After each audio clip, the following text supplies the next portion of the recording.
Hello friends, welcome back to my channel जहां हम सीखेंगे कॉमर्स एक बहुत ही मजेदार और आसान तरीके से।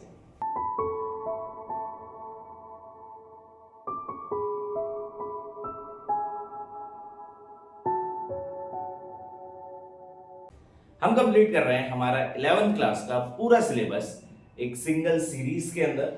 इस पूरी सीरीज में मैं आपको कंप्लीट करा रहा हूं सारे subjects which is your accountancy, economics and business studies, और इन सारे ही सब्जेक्ट्स के सारे टॉपिक्स बिल्कुल ही स्क्रैच से। बिकॉज ये जो 11th क्लास है आपके लिए एक नया पूरा आपको सब्जेक्ट्स देखने को मिल रहे होंगे जो आपने 10th क्लास तक नहीं पढ़े होंगे ज्यादातर बच्चों ने, है ना। बिकॉज ज्यादातर स्कूल्स में 10th क्लास तक कॉमर्स से रिलेटेड कोई ज्यादा सब्जेक्ट्स नहीं होते हैं। क्लियर है? सो मैं बिल्कुल ही स्क्रैच से पढ़ा रहा हूँ आपको। आपने बहुत सारी वीडियोस पहले देख के आए हो, नहीं देखी है तो जाकर देख सकते हो। अगर आप इस वीडियो पे आए हो तो इस पूरी वीडियो को ध्यान से सुनना, समझना, और आपको दिखाई देगा यहाँ पर, आपको समझ आएगा कुछ ऐसे कॉन्सेप्ट्स जो कि समझने के लिए बच्चों को बहुत ज़्यादा मुश्किल होते हैं। तो मेरा कहना सिर्फ यही है कि जितने भी अपन कॉन्सेप्ट्स यहाँ पढ़ेंगे, मैं आपको पढ़ाऊंगा, वो बिल्कुल इतने आसान तरीके से पढ़ाऊंगा कि आपको कभी भी उस पर परेशानी नहीं होगी। बात करें अभी हम क्या पढ़ रहे हैं, तो अभी हम पढ़ रहे हैं हमारा अकाउंटेंसी चैप्टर नंबर 2 मींस मेरे हिसाब से चैप्टर नंबर 2, आपके हिसाब से हो सकता है शायद चैप्टर नंबर 3 हो गए, आपकी बुक्स के हिसाब से जो भी आप बुक रिलाय कर रहे हो। पहला और दूसरा चैप्टर मैंने एक सिंगल वीडियो में ही डाल के दिया है, मतलब एक सिंगल जो पार्ट है उसमें ही डाल के दिया है। तो आपके लिए वो दो सब्जेक्ट्स थे, दो चैप्टर्स थे अलग अलग, मेरे हिसाब से वो एक ही चैप्टर था। ऐसे यहाँ पे भी मैंने दो चैप्टर्स को कंबाइन कर दिया, principles of accountancy and rules of debit and credit. तो ये दो अलग अलग चैप्टर्स को मैं एक सिंगल वीडियो में बता रहा हूँ आपको इधर पे, तो आप देखते जाइए ध्यान से। कल अपन ने बहुत सारी चीजें देखी, हमने देखा प्रिंसिपल ऑफ मैनेजमेंट क्या होते हैं, उसके अलावा अपन ने कॉन्सेप्ट्स देखे थे 3, है ना। आज अपन उसके आगे वाले प्रिंसिपल्स देख रहे हैं। ऑलरेडी हम ये दो प्रिंसिपल्स कल वाली वीडियो में पढ़ चुके हैं, accounting entity concepts and money measurement concepts. एक बार मैं वापस से समझा दे रहा हूं ये दोनों चीजें क्या थी। Accounting entity concept, accounting entity concept says that a person or the owner and the business are having two different entities। ये दोनों अलग अलग different entities हैं। मतलब मैं और ये समाधान अकेडमी, हम दोनों अलग अलग, दो अलग अलग entities हैं। और जो भी बुक्स ऑफ अकाउंट्स बनेंगी, जितने भी अकाउंट्स हम बनाएंगे, जितने भी अकाउंट्स आज से लेकर जब तक हम पढ़ रहे हैं, जब तक हम सीखेंगे, वो सारे अकाउंट्स किसके पॉइंट ऑफ व्यू से बनेंगे? वो सारे अकाउंट्स बिजनेस के पॉइंट ऑफ व्यू से बनेंगे, मेरे पॉइंट ऑफ व्यू से कभी नहीं बन सकते। ध्यान रखना ये हमेशा। अकाउंटिंग एंटिटी कॉन्सेप्ट्स क्या बोलते हैं? अकाउंटिंग एंटिटी कॉन्सेप्ट ये बोलते हैं सर कि कोई भी बिजनेस और उसका ओनर दो अलग अलग एंटिटी हैं, और बिजनेस में जितने भी बुक्स ऑफ अकाउंट्स बन रही हैं या जितने भी अकाउंट हम मेंटेन कर रहे हैं, ये सारे अकाउंट्स किसके बेसिस पर मेंटेन होते हैं? किसके पॉइंट ऑफ व्यू पर मेंटेन होते हैं? बिजनेस के पॉइंट ऑफ व्यू पर मेंटेन किए जाते हैं हमेशा। कभी भी इनको आप ओनर के पॉइंट ऑफ व्यू से मेंटेन नहीं करोगे। ये बात समझ आई अच्छे से। Second, money measurement concept. Money measurement concept क्या बोलता है? Money measurement concept says that only those things can be recorded in the books of accounts जिनको आप मनी में मेजर कर सकते हो। सिर्फ वो सारी चीजें बुक्स ऑफ अकाउंट्स में रिकॉर्ड हो सकती हैं जिनको आप मनी में मेजर कर पा रहे हो। अगर आप किसी चीज को मनी में मेजर नहीं कर पा रहे हो, भले ही उसने आपको फायदा दिया है, लेकिन आप उसको बुक्स ऑफ अकाउंट्स में रिकॉर्ड नहीं करोगे। क्लियर है? लाइक अगर आप मान के चलो कि जैसे मैंने कल एक एग्जांपल दिया था कि मैंने अगर ये पेन खरीदा, तो पैसा गया होगा मेरे पास से। पैसा अगर गया है तो मेरे को रिकॉर्ड करना पड़ेगा बुक्स ऑफ अकाउंट्स में कि सर मैंने पेन खरीदा था। क्लियर है? वहीं पर मेरे किसी एक फ्रेंड ने मुझे ऐसे ही फ्री में कोई एडवाइस दे दी, जिसकी वजह से भाई मेरा जो बिजनेस है वो थोड़ा सा प्रॉफिट ज्यादा कमाने लगा। तो हालांकि मुझे उससे फायदा जरूर हुआ है, लेकिन क्या मैंने उसको पैसा दिया उसका? अगर मैंने उसको पैसा नहीं दिया है उसकी एडवाइस का, देन वो चीजें रिकॉर्ड नहीं करी जाती हैं कभी भी बुक्स ऑफ अकाउंट्स में। सर बहुत देर से आप बोल रहे हो बुक्स ऑफ अकाउंट होते क्या है? अपन समझ के आ चुके हैं बुक्स ऑफ अकाउंट क्या होते हैं, है ना। जब मैंने अकाउंटिंग, अकाउंटेंसी और अकाउंट, ये तीनों चीजों में डिफरेंस समझाया था, मतलब जब मैंने पहली वीडियो डाली थी उसमें मैंने आपको बहुत अच्छे से समझाया था बुक्स ऑफ अकाउंट्स क्या होते हैं। हमारे पास दो बुक्स ऑफ अकाउंट्स है, which is journal and ledger. आगे इसके पूरे पूरे चैप्टर्स है, अपन वहाँ पे वो एक बार और वापस से समझेंगे कि ये होते क्या हैं, बहुत विस्तार में मैं समझाऊंगा। बट अभी फिलहाल में यही समझो कि मनी मेजरमेंट कॉन्सेप्ट क्या बोलता है। मनी मेजरमेंट कॉन्सेप्ट बोलता है कि सिर्फ वो चीजें बुक्स ऑफ अकाउंट्स में रिकॉर्ड की जाएंगी जो कि मनी में मेजर करी जा सकती है। जो चीज मनी में मेजर नहीं करी जा सकती वो बुक्स ऑफ अकाउंट्स में रिकॉर्ड भी नहीं होगी। सर क्लियर है? ये समझ आया वो money measurement concept, accounting entity concept समझ आया। बढ़िया से अपने कॉपीज में लिखना स्टार्ट करो इनको। आपकी भाषा में लिखो, इंग्लिश में लिखना है ना, आपकी भाषा में लिखो, आपके वर्ड्स में लिखो, आपको जैसा समझ आया वैसा लिखो इसको। एक बार वापस से वीडियो रिवाइंड करो, फिर से देखो, फिर से लिखो, ठीक है? बहुत अच्छे से समझ आया। अब आते हैं आज से जो अपने को स्टार्ट करना है। There are many principles, I think 10-12 principles हैं, तो अपन आज पूरे कंप्लीट करेंगे। साथ में अकाउंटिंग स्टैंडर्ड, अगर वीडियो लंबी ना बनी तो अकाउंटिंग स्टैंडर्ड भी इसी वीडियो में करूंगा मैं, ठीक है? तो आगे बढ़ते हैं। आज का जो हमारा टॉपिक है, it is accounting period principle. The third principle is accounting period principle. नाम से ही समझ आ रहा होगा क्या क्या चीजें बोल रहा है वो बोल रहा है सर अकाउंटिंग, और वो बोल रहा है period. What is accounting period? Sir अब होता क्या है कि बुक्स ऑफ अकाउंट्स हमने बनाना चालू करा, तो अब बुक्स ऑफ अकाउंट्स तो सर क्योंकि आपने बोला है कि ये तो बिजनेस तो अनंत काल तक चलता है, तो कहीं तो मेरे को वो बुक ऑफ अकाउंट रोकना पड़ेगा ना, पता करने के लिए कि मेरे को प्रॉफिट कितना है, लॉस कितना है। तो फिर उस समय पर एक ये नया प्रिंसिपल लाया गया, अकाउंटिंग पीरियड प्रिंसिपल, कि भैया आपको बुक्स कब बंद करनी है और नई बुक्स कब ओपन करनी है। तो उन्होंने बोला कि अकाउंट हम एक काम करते हैं, 12 महीने का एक पीरियड बना देते हैं, 12 मंथ का एक पीरियड बना देते हैं, और उसको हम बोलेंगे अकाउंटिंग पीरियड, ठीक है? 12-12 महीने के अकाउंटिंग पीरियड बना दिए उन्होंने। अब हर 12 महीने बाद जो आपके बुक्स ऑफ अकाउंट्स आप बना रहे हो उनको क्लोज करोगे और नए बुक्स ऑफ अकाउंट्स ओपन करोगे उसी दिन, ठीक है? और ये कब से कब तक रहते हैं? ये चलते हैं फ्रॉम 1 अप्रैल टिल 31 मार्च। 31 मार्च को ये बुक्स ऑफ अकाउंट्स क्लोज हो जाते हैं। आपको भी बैंक वगैरह जाओ तो आप देखोगे 31 मार्च को कोई भी ट्रांजेक्शन्स नहीं होते हैं बैंक में। वो इसलिए नहीं होते हैं बिकॉज उस दिन क्लोजिंग का दिन होता है। क्लोजिंग का दिन मतलब वो एक ऐसा समय होता है जिस समय पर वो जो साल भर में उन्होंने जो भी लेखा जोखा रखा उसको वो पूरी तरीके से बंद करेंगे और नए सिरे से सारे अकाउंट्स ओपन करेंगे, ठीक है? उनके बुक्स ऑफ अकाउंट्स ओपन करेंगे, आपके जो बैंक अकाउंट है उसको नहीं। वो लोग जो बुक्स ऑफ अकाउंट्स मेंटेन कर रहे हैं उसको नए सिरे से चालू करेंगे।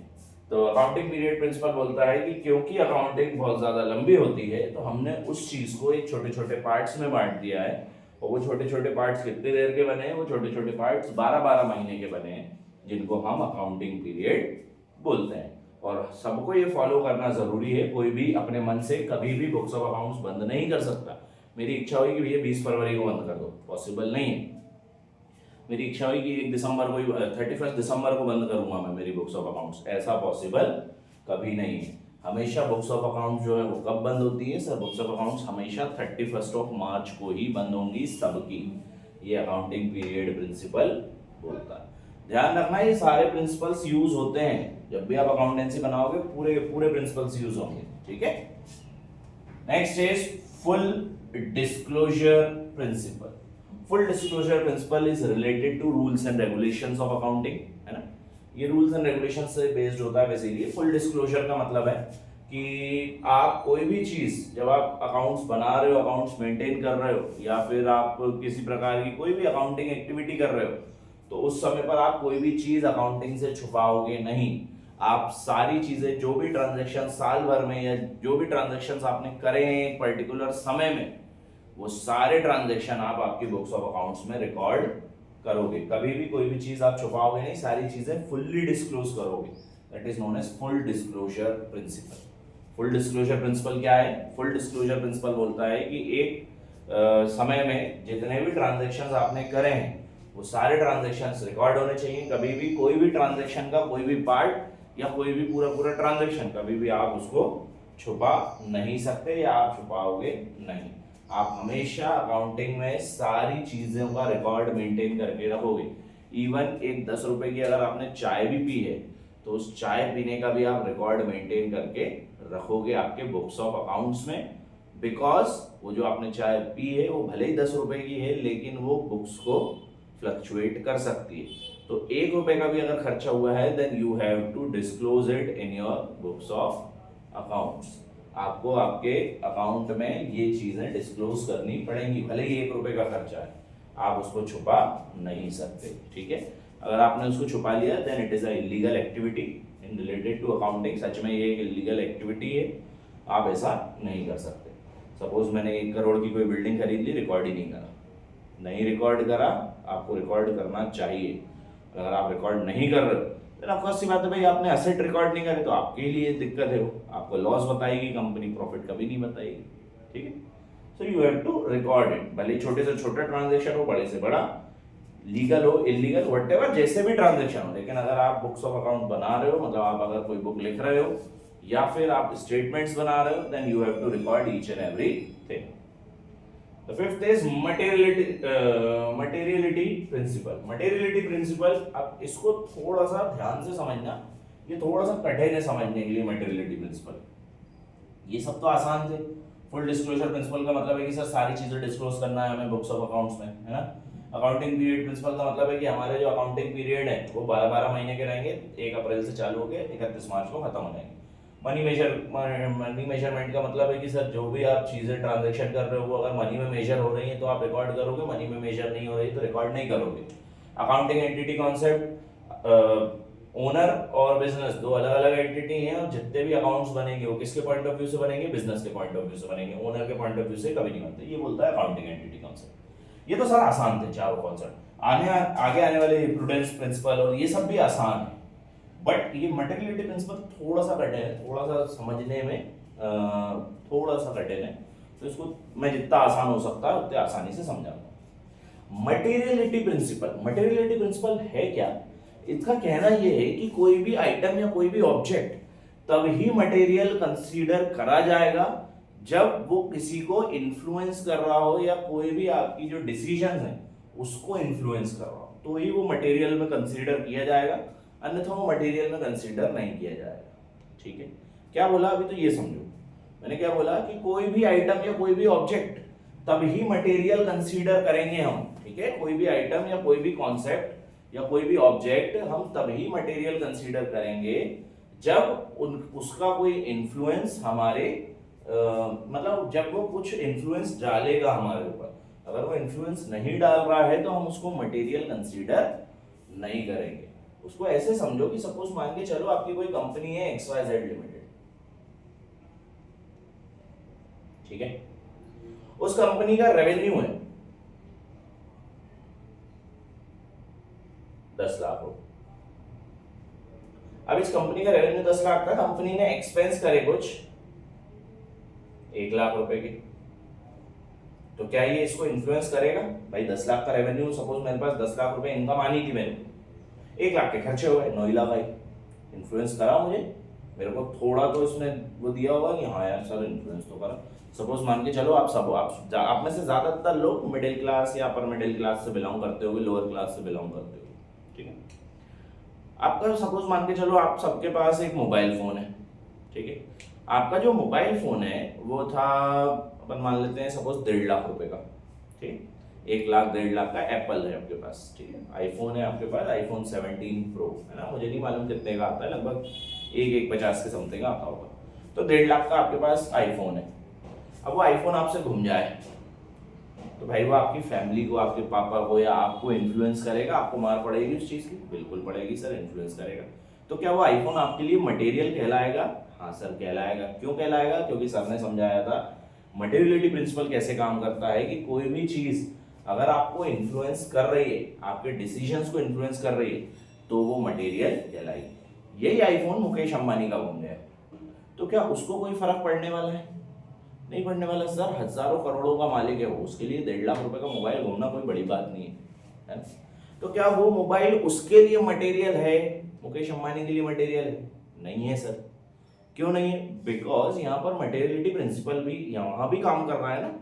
सिर्फ वो चीजें मटेरियल कहलाएंगी जो कि मेरे डिसीजंस को इन्फ्लुएंस कर रही है।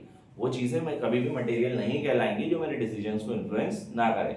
आपकी जेब में एक 1 रुपए वाली टॉफी रखी थी, वो कहीं आप आ रहे होगे, आपने कहीं पैसे वैसे या मोबाइल निकाला होगा तो गिर गए, तो क्या आप उस चीज को लेकर ऐसे हाई बाप मचाओगे कि अरे बाप रे ये तो गिर गया, अब मैं क्या करूं?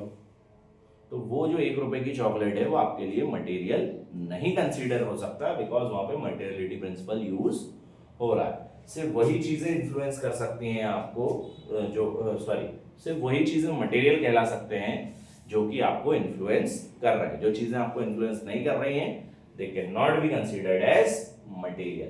तो बस यही है मटेरियलिटी प्रिंसिपल। इसमें भी मैंने यही समझाया था कि अगर किसी का रेवेन्यू 10 लाख है और 1 लाख का खर्चा हो रहा है, देन वो उसको इन्फ्लुएंस करेगा। वहीं पर इस XYZ लिमिटेड का जो रेवेन्यू था वो 10 लाख की जगह 100 करोड़ का था और 1 लाख के खर्चे हुए, तो क्या उसको फर्क पड़ रहा है? घंटा फर्क नहीं पड़ेगा सर उसको, तो है ना। तो अब क्योंकि उसको फर्क नहीं पड़ रहा है, तो क्या ये अब मटेरियल कहलाएगा? उसी के लिए सेम कंपनी, सेम सब कुछ, केवल रेवेन्यू बढ़ गया, एक्सपेंसेस भी सेम अमाउंट के एक्सपेंसेस, लेकिन अब वो मटेरियल नहीं कहलाया। क्यों? क्योंकि 100 करोड़ का रेवेन्यू है सर, 1 लाख रुपए का उसको कोई फर्क नहीं पड़ेगा वैसे भी, है ना। सो ये सारी चीजें मटेरियलिटी प्रिंसिपल कहलाती हैं। मटेरियलिटी प्रिंसिपल का मतलब है कि हर वो चीज जो कि आपके डिसीजंस को इन्फ्लुएंस कर सकती है, they are considered as material, नहीं तो वो मटेरियल कंसीडर नहीं होगी। आ गया समझ में अच्छे से? कोई दिक्कत तो नहीं गई? आगे बढ़े। The next one is prudence principle. Prudence principle क्या बोलता है?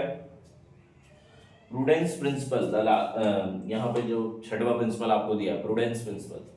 प्रूडेंस प्रिंसिपल का मतलब है कि जितने भी एंटीसिपेटेड लॉसेस और एक्सपेंसेस हैं आपके, एंटीसिपेटेड मतलब आगे आने वाले, आपने पहले सोच लिया कि हाँ आगे मेरे को ये लॉस या ये खर्चा होने वाला है ना। सपोज मैंने शादी करी, तो आपने पहले ही सोच के रख लिया कि हाँ भैया बच्चे की फीस देनी पड़ेगी, शादी करी तो बच्चे होंगे तो फीस देना पड़ेगा, स्कूल जाएगा तो। This is known as anticipated expenses. तो जितने भी एंटीसिपेटेड एक्सपेंसेस होते हैं या एंटीसिपेटेड लॉसेस होते हैं, उनको आप बुक्स में रिकॉर्ड करोगे, है ना, ध्यान रखना। जितने भी एंटीसिपेटेड एक्सपेंसेस और लॉसेस होते हैं उनको आप बुक्स में रिकॉर्ड करोगे, लेकिन एंटीसिपेटेड इनकम और एंटीसिपेटेड गेन्स को आप कभी भी बुक्स में रिकॉर्ड नहीं करोगे। मतलब फ्यूचर में आने वाले जितने भी खर्चे हैं, जितना भी लॉस है, उसको आप बुक्स में रिकॉर्ड कर सकते हो आज, लेकिन फ्यूचर में होने वाला प्रॉफिट या फ्यूचर में होने वाली इनकम, उसको आप बुक्स में रिकॉर्ड नहीं कर सकते। ये बोलता है प्रूडेंस प्रिंसिपल। प्रूडेंस प्रिंसिपल का कहना क्या है? प्रूडेंस प्रिंसिपल का कहना है कि जितने भी एंटीसिपेटेड लॉसेस होते हैं, they are recorded in the books of accounts, but only anticipated losses and expenses are recorded in books of accounts. Anticipated gains and profit cannot be recorded in the book of account. Books of accounts में कभी भी anticipated income और gain record नहीं करी जाती। Future में आने वाली जितने भी फायदे हैं, जितने भी इनकम है, कोई भी चीज को बेचकर आप पहले से उसको रिकॉर्ड नहीं कर सकते, पॉसिबल नहीं है आपके लिए। नहीं, फ्यूचर में मेरे पास 100 करोड़ का फायदा होने वाला है, मुझे क्या मालूम होने वाला है कि नहीं होने वाला है, तो मैं उसको नहीं लिख सकता। बट फ्यूचर में मुझे इतने लाख का लॉस होगा शायद। सपोज मैंने किसी कंपनी में, इसको ऐसे समझो कि मैंने सेल्स करी, है ना, मैंने 1 लाख रुपए की सेल्स कर दी, अभी उनसे पैसा लेना बाकी है, मतलब इनकम आनी बाकी है। इसको मैं किस हिसाब से रिकॉर्ड करूंगा कि हो सकता है भाई 1 लाख में से 10,000 डूब जाए, मात्र 90,000 ही वापस आए। हो सकता है सर 1 लाख के 1 लाख पूरे वापस आ जाए, तो वो जो 90,000 वापस आएंगे उसमें से वो 10,000 जो है वो लॉस है, तो उसको मैं पहले से लिख के रख लूंगा डाउटफुल डेट के नाम से। बट मैं फ्यूचर में 1 लाख की मैं फ्यूचर में 1 लाख रुपए की सेल्स करने वाला हूं, ये कैसे मालूम है मुझे? तो मैं उसको रिकॉर्ड नहीं करूंगा। तो अपन इसको ज्यादा उलझाते हुए अपन डायरेक्ट पढ़ते हैं कि प्रूडेंस प्रिंसिपल का कहना है कि वो सारी चीजें जो कि फ्यूचर में आपको बेनिफिट देने वाली है या फ्यूचर में आपकी इनकम बनने वाली है, वो रिकॉर्ड नहीं होती है। सिर्फ फ्यूचर में जो लॉस और एक्सपेंसेस होने वाले हैं उनको हम रिकॉर्ड करते हैं। एंटीसिपेटेड, नॉट फ्यूचर, एंटीसिपेटेड कि हाँ भाई शायद हो जाए, है ना, तो शायद हो जाए वाला लॉस रिकॉर्ड करेंगे, शायद हो जाए वाला एक्सपेंस रिकॉर्ड करेंगे, लेकिन शायद हो जाए वाला प्रॉफिट और इनकम रिकॉर्ड नहीं करेंगे। This is known as prudence principle. The 7th principle is cost concept. Cost concept क्या बोलता है सर? कॉस्ट कॉन्सेप्ट का मतलब है कि हर वो ट्रांजैक्शन या कोई भी ट्रांजैक्शन जो कि आपने कंपनी में करा है, वो सारे ट्रांजैक्शन कब रिकॉर्ड होंगे? जब उसकी कॉस्ट पेड अप होगी उस दिन रिकॉर्ड होंगे। क्या समझे आप? कॉस्ट कॉन्सेप्ट का कहना क्या है कि कॉस्ट कॉन्सेप्ट का कहना यह है सर कि आपने जो भी ट्रांजेक्शन करे वो उसके कॉस्ट प्राइस पर रिकॉर्ड किए जाएंगे, मार्केट प्राइस पर कभी भी रिकॉर्ड नहीं किए जाते। कॉस्ट प्राइस पर रिकॉर्ड किए जाएंगे, मार्केट प्राइस पर रिकॉर्ड नहीं किए जाते। इसका मतलब क्या है सर? ये तो हमें समझ आ गया कि कॉस्ट कॉन्सेप्ट ये बोलता है कि हर वो चीज या हर ट्रांजेक्शन जो कि आपने किया है वो कॉस्ट प्राइस पर रिकॉर्ड होगा। इसका मायने क्या है? इसको ऐसे समझो, आपने एक असेट खरीदा 5 लाख रुपए का, ठीक है, आपने सपोज मान लो 5 लाख रुपए की कार खरीद ली, ठीक है, असेट है वो भी, तो आपने 5 लाख रुपए की कार खरीद ली। अब जब आप मतलब खरीदी, जब आपने वो 5 लाख की थी, आपने रजिस्ट्री कराई, उसका मतलब पूरे पेपर वर्क कराया और उसमें लगभग महीने भर का समय लग गया, ठीक है, अपन मान लेते हैं कि 1 महीने का समय लग गया। 1 महीने के समय के आपने 5 लाख रुपए उसी समय पे कर दिए, आपने पेमेंट करी, कार आपकी हो गई, बात खत्म। पेपर वर्क में महीने भर का समय लग गया, तो मैंने महीने भर तक रिकॉर्ड नहीं करी मैंने वो चीज। जब मैं रिकॉर्ड करने बैठा तो आगे चल के देखा कि भैया सर वो तो कार की तो प्राइस 4 लाख रुपए हो गई, कम हो गई प्राइस, या उस कार की प्राइस 7 लाख रुपए हो गई, बढ़ गई 2 लाख रुपए प्राइस, कुछ भी हो सकता है ना। 1 महीने बाद भाई उस कार की प्राइस 4 लाख हो गई, या 6 लाख हो गई, 7 लाख हो गई, 3 लाख हो गई, कुछ भी हो गई, लेकिन 5 लाख तो नहीं बची। तो क्या अब मैं जब रिकॉर्ड करने बैठा हूं तो उसकी जो मार्केट में वैल्यू है उस पर रिकॉर्ड करूं, या जो पैसा मैंने पे किया था, जो कॉस्ट मैंने पे करी थी उस पर रिकॉर्ड करूं? तो जो कॉस्ट मैंने पे करी थी मैं हमेशा उस पर रिकॉर्ड करूंगा, मार्केट पे जो उसके कार की वैल्यू है उस पर कभी भी रिकॉर्ड नहीं करूंगा। तो यही कॉस्ट कॉन्सेप्ट का कहना है कि हर ट्रांजेक्शन कब रिकॉर्ड होता है? उसके कॉस्ट प्राइस पर रिकॉर्ड होता है, उसके मार्केट प्राइस पर रिकॉर्ड नहीं होता है। मैंने कोई बिल्डिंग खरीदी, उसकी मार्केट में प्राइस 100 करोड़ थी, लेकिन मैंने वो बिल्डिंग 1 करोड़ में खरीद ली, तो मेरे बुक्स ऑफ अकाउंट्स में क्या 100 करोड़ लिखाएगी उस बिल्डिंग का प्राइस? कभी नहीं लिखाएगा। क्या लिखाएगा? मेरे जो भी बुक्स ऑफ अकाउंट्स है उसमें क्या प्राइस लिखाएगा? उसमें वो प्राइस लिखाएगा जो मैंने पे अप करा है, मैंने जो 1 करोड़ रुपए दिए हैं सिर्फ वो लिखाएगा, 100 करोड़ नहीं लिखाएगा। क्लियर है? अच्छे से समझ आया कॉस्ट कॉन्सेप्ट? ये सातों प्रिंसिपल समझ आए बहुत अच्छे से? कोई दिक्कत तो नहीं है इनमें? नहीं समझ आया हो एक बार वापस से वीडियो देखो, वापस से समझने की कोशिश करो, बहुत अच्छे से समझ आएगी। क्लियर है?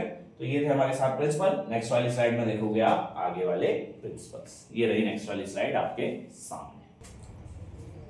चलिए, तो आखिरी के 4 प्रिंसिपल और बचे, फिर अपन इस वीडियो को यहीं पर विराम देंगे, बाकी की चीजें कल पढ़ेंगे। बात करें 8th वाले टॉपिक की, मैचिंग कॉन्सेप्ट। मैचिंग कॉन्सेप्ट क्या है? अगेन एक थोड़ा सा टिपिकल कॉन्सेप्ट। मैचिंग कॉन्सेप्ट क्या बोलता है कि भैया जितने भी आपने एक्सपेंसेस करे हैं साल भर में, ठीक है, क्या समझे कि आपने जितने भी एक्सपेंसेस करें रेवेन्यू जनरेट करने के लिए, एक अकाउंटिंग ईयर में जितने भी आपने एक्सपेंसेस करे, जितने भी आपने खर्चे करे हैं कोई इनकम जनरेट करने के लिए, उन सारे खर्चों को आप उसी साल में रिकॉर्ड कर लोगे ताकि आप रियल प्रॉफिट या लॉस समझ सको। That is known as matching concept. मतलब आपके जितने भी एक्सपेंसेस हुए हैं उनसे जितना भी प्रॉफिट आया है आप उनको दोनों चीजों को एक ही साल में रिकॉर्ड करोगे ताकि आप रियल प्रॉफिट और लॉस देख सको। ऐसा नहीं कि आपने खर्चे इस साल कर दिए, प्रॉफिट अगले साल रिकॉग्नाइज कर रहे हो उसका, है ना, या इनकम उसकी अगले साल रिकॉग्नाइज कर रहे हो, ऐसा नहीं होगा कभी भी।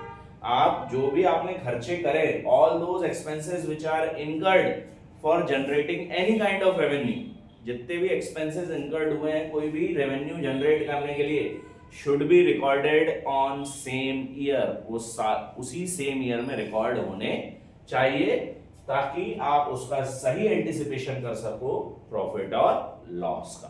ठीक है, समझ आया? That is known as matching concept. कि सपोज मान के चलो कि मेरे को प्रॉफिट कमाना था, तो प्रॉफिट कमाने के लिए मैंने साल भर में किसी प्रकार का कोई एडवर्टाइजमेंट करा, है ना, भाई मैं एडवर्टाइजमेंट करूंगा बच्चे ज्यादा आएंगे मेरे पास, तो मैंने एडवर्टाइजमेंट करा, तो वो एक एक्सपेंस है। वो एक्सपेंस किस लिए हुआ है? रेवेन्यू बढ़ाने के लिए हुआ है, रेवेन्यू लाने के लिए हुआ है। तो वो जो एक्सपेंस हुआ है उसको मैं इसी साल रिकॉर्ड करूंगा मेरे बुक्स ऑफ अकाउंट में एज अ एक्सपेंस। क्यों? क्योंकि वो इनकम बढ़ाने के लिए हुआ है। That is known as matching concept. समझ आया अच्छे से ये वाला? The next is dual aspect concept. Dual aspect concept बहुत ही सारा कॉन्सेप्ट। इस कॉन्सेप्ट का कहना है, डुअल एस्पेक्ट कॉन्सेप्ट का कहना है कि हर चीज के 2 फोल्ड इफेक्ट होते हैं, one is debit and another one is credit. ठीक है। Each and every transaction are having two fold effect, the first one is debit and the another one is credit. बस ये dual aspect concept, that each and every transaction is having two different क्या बोलते हैं उसको, aspects, और two different each and every transaction is having two fold effect, दो अलग अलग डिफरेंट फोल्ड इफेक्ट होते हैं हर एक ट्रांजेक्शन के। अगर कंपनी के अंदर सपोज मान के चलो कि कंपनी ने ये पेन खरीदा, तो अगर कंपनी ने पेन खरीदा है या किसी ने भी ये पेन खरीदा है, तो पेन आया, पेन डेबिट हुआ, क्या गया होगा, कैश क्रेडिट हुआ होगा। तो हर एक चीज के दो फोल्ड इफेक्ट होते हैं, one is debit and another one is credit. कभी भी किसी का एक फोल्ड इफेक्ट नहीं हो सकता। पैसा सिर्फ गया ही गया है ये भी नहीं हो सकता, और पैसा सिर्फ आया ही आया है ये भी नहीं हो सकता। क्लियर है? हर एक चीज के कितने फोल्ड इफेक्ट होंगे, दो फोल्ड इफेक्ट होंगे। क्यों? क्योंकि डुअल एस्पेक्ट कॉन्सेप्ट वहां पर काम कर रहा होगा, that each and every transaction is having two fold effects, one is debit and another one is credit। कुछ भी डेबिट कुछ भी क्रेडिट, वो डजंट मैटर, बट दो फोल्ड इफेक्ट तो होंगे 100%। The 10th is revenue recognition concept। revenue recognition concept क्या बोलता है कि आपने कोई भी चीज बेची तो रेवेन्यू हुआ।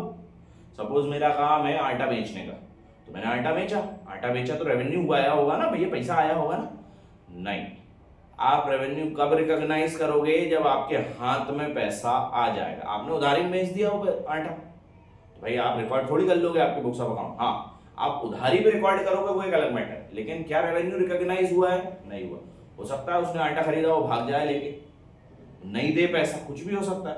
तो रेवेन्यू तभी रिकॉग्नाइज होंगे जब वो एक्चुअल में हैंड टू हैंड एक्सचेंज हो जाएंगे। ठीक है? आप किसी भी चीज को तब आप अपना रेवेन्यू बोल सकते हो जब आपको वो पैसा मिल जाए। मेरी क्लास में 100 बच्चे बैठे हुए, 100 में से 90 ने फीस दी, 10 ने फीस नहीं दी, तो मैं उन पूरे 100 बच्चों की जो इनकम मुझे होनी चाहिए उसको मैं रेवेन्यू रिकॉग्नाइज मतलब रेवेन्यू नहीं कह सकता। मैं रेवेन्यू किसको बोलूंगा? जितनों ने मुझे फीस दे चुके हैं। आई बात समझ में? मेरे सेल्स पर रेवेन्यू डिपेंड नहीं होती, रेवेन्यू डिपेंड होती है कि जितना पैसा मुझे मिला है that is my revenue. Clear है? तो यही बोलता है रेवेन्यू रिकॉग्नाइजेशन कॉन्सेप्ट की ओनली रेवेन्यू कब रिकॉग्नाइज होती है? जब वो पैसा आपके हाथ में आ जाएगा, तभी आप उसको रेवेन्यू मान के चलोगे। आपके सेल्स के बेसिस पर आप रेवेन्यू नहीं मान सकते। And the last one is verifiable objective concept. ये कॉन्सेप्ट बोलता है कि हर एक चीज जो रिकॉर्ड हो रही है वो उसके एविडेंस के हिसाब से रिकॉर्ड होनी चाहिए। एविडेंस नहीं है तो रिकॉर्ड नहीं करोगे आप। ठीक है? मतलब हर एक चीज, सपोज मैंने ये 10 करोड़ रुपए रिकॉर्ड कर ली कि 10 करोड़ का मेरी सेल्स हुई, तो 10 करोड़ के वो सेल्स के आपके पास सेल्स वाउचर्स होने चाहिए, आपके पास एविडेंस होना चाहिए कि हाँ इतनी सेल्स हुई। कोई खर्चा हुआ है तो आपके पास एविडेंस होना चाहिए कि हाँ इतना खर्चा हुआ है। That is known as verifiable objective concept. हर एक चीज का कुछ ना कुछ आपके पास प्रूव होना चाहिए, जो भी चीज आपने रिकॉर्ड करी है, that is known as verifiable objective concept. Verify करने के लिए उसके लिए कुछ ना कुछ प्रूव आपके हाथ में होना चाहिए। तो ये थे सारे 11 कॉन्सेप्ट्स, 11 प्रिंसिपल्स। मैंने बहुत विस्तार में समझाए सारे प्रिंसिपल्स।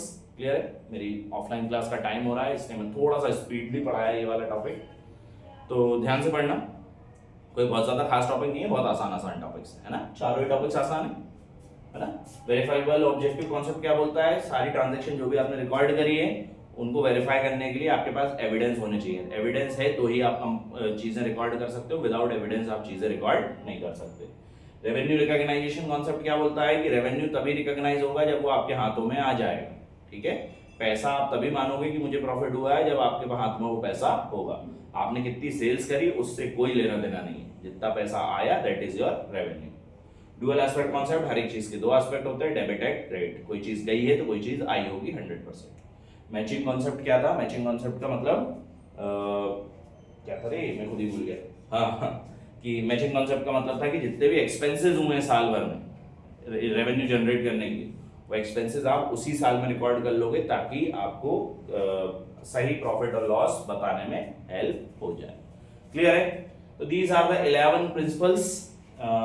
7 अपन ने पुरानी वाली वीडियो में पढ़े, मतलब पुरानी वाली स्लाइड में पढ़े, 4 ये रखे आपके सामने। क्लियर है? 11 प्रिंसिपल्स थे हमारे पास, हमने पूरे 11 प्रिंसिपल्स अच्छे से खत्म करे।